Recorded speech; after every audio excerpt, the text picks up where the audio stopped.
пожалуйста, Атай. Здрасте. Пожалуйста. Мен баары жакшы. Кабинеттен түшкөн. Азыр сатпай сол процесстер башталса дагы бөлүшөбүз. Негизинен баары жакшы. 52 күн болду. Жекшемби күнгүгө карабай соттун чечими жок. Үйгө келип тинтүү жүргүзүп, улар өтө коркунуч жараткан, коомго коркунуч жараткан адамдар деп кармап келип, анан 52 күн убакыт өтсө дагы тергөө амалдарын жыйынтыктай албай, дагы уланталы деп атышат да. Демек бул эмне? Бул коркутуп көрөлү. Дагы да болсо басып көрөлү деп, биз кылмыскер эмеспиз. Биз эгемен демократиялык мамлекетте жашагандыктан ар кимибиз суроо берип жооп алууга укуктуубуз. Ошондуктан биз буга чейин кандай суроо берсек, мындан ары дагы ушундай суроолорду бере беребиз. Буга чейин бир нече ирет эскертүүлөр болгон, камаганга чейин ай акырыныраак бол, абайла камайт деген бирок тилекке каршы анын баары суу кечпейт. Бул жолдун бүгүнкү күндө биздин мамлекетти башкарып аткан жетекчилер басып өтүштү. Өзүлөрү билет.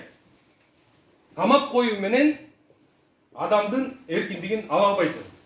Көчөдө оозуңду жаап, өзүңдү көз каранды адам катары карап жүргүчөктү түрмөдө эркин болуп отурганың бул ыйык.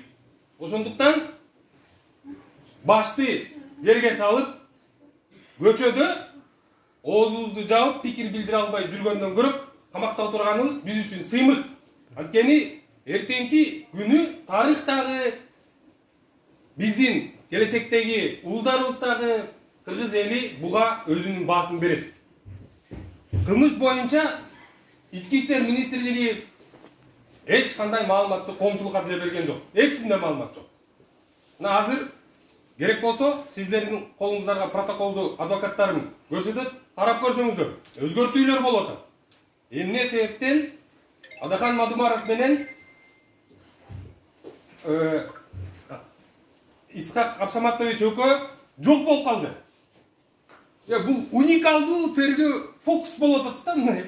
Ошол 22 октябрь күнү 10:40-та Каса Италияга барып катышкан жогорку кеңештин 2 депутаты жок. Ал комитеттен мүчө болбогонда, ал жыйынга барбагандагы мен бул кылмыштуу топтун мүчөсү болуп калыптырмын да. Бул күлкүмүстүү. Мунун бардыгы саясий оюндардын кесепети болуп атат. Мына Зулушев мырза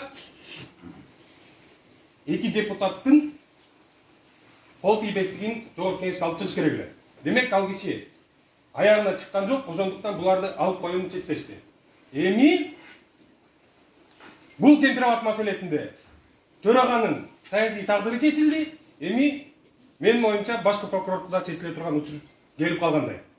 Ошондуктан чоң саясий процесстерде өзүлөрүнүн ички маселесин чечүүдө бизди шылтоо катары алып камагандыгы бул кандай баа берилиш керек? Буга мен бир гана баа берем. Бул коомду коркутуу. Мына массалык баарыбызды камап, эч ким сүйлөбөй, эч ким каршы пикир жаратпаш керек деген түшүнүктүү булар демонстрация кылышты. Демек, коомчулук эл эч качан өзү эгерде мамлекетине кайдыгер карабаса, суроолорду берип, эч кандай коркпой, үркпөй, өз активдүү жарандык позицияларын уланта бериш керек. Мында маселе жок. Ден соолугубуз 5, маанайыбыз 5 болгону ушул ишти уюштурган топко айтарым. Жакшы жетелек кенедей кыздарды үй бүлөгө болгон моралдык психологиялык басым кылганыңарга учуру келгенде саясий да, укуктуу да жооп бересиңер. Атай, тергөө болуп атабы? Чыгып тергөөчүлөр